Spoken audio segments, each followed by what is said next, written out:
expressed condolences on the tragedy that you had to face, but I'm sure you're coming out of it in a very steady and with good grit. We are in support. I think the Prime Minister of India did announce as soon as he heard about this that India would be happy to participate as and when Morocco finds it necessary and fit. So we stand by Morocco. But today we are assembled here in the post a very fragmented multipolar world. These very institutions now will have to be revived to meet with the current challenges, the challenges of the 21st century, where, if I may confine myself talking only about the multilateral development banks, I can say that yes, a lot that we have to do from now from within the businesses of different countries and the governments to take that forward. I'll now request Mr. Hans-Peter Lankes, the visiting senior fellow ODI, and of course from the LSE. In net long-term private capital flows into emerging markets and developing countries by about 20% annually from 2013 to today.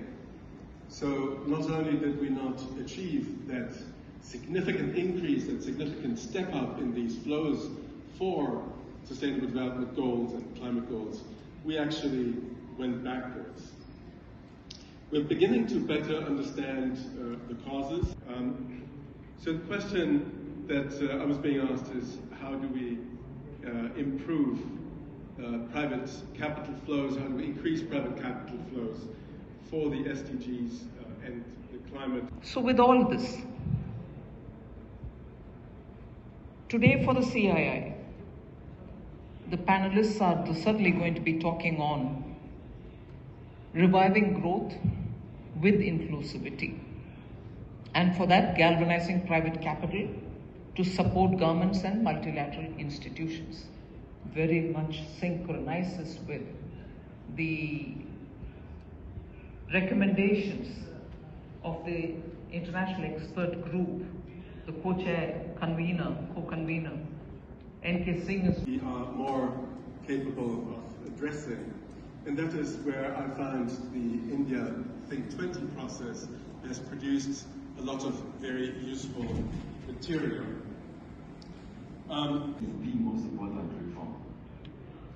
We all know that in the UN Security Council, for example, there is a pretension that it looks after the interests of the world. There is not a single African country, not a single one, I've been a permanent member, not a single Arab country, not a single Latin American country, not India with 1.4 billion people. ما تنسوش تابونا وفلاشين وتاكتيفوا الجرس باش يوصلكم الجديد من فيديوهات المغرب اليوم.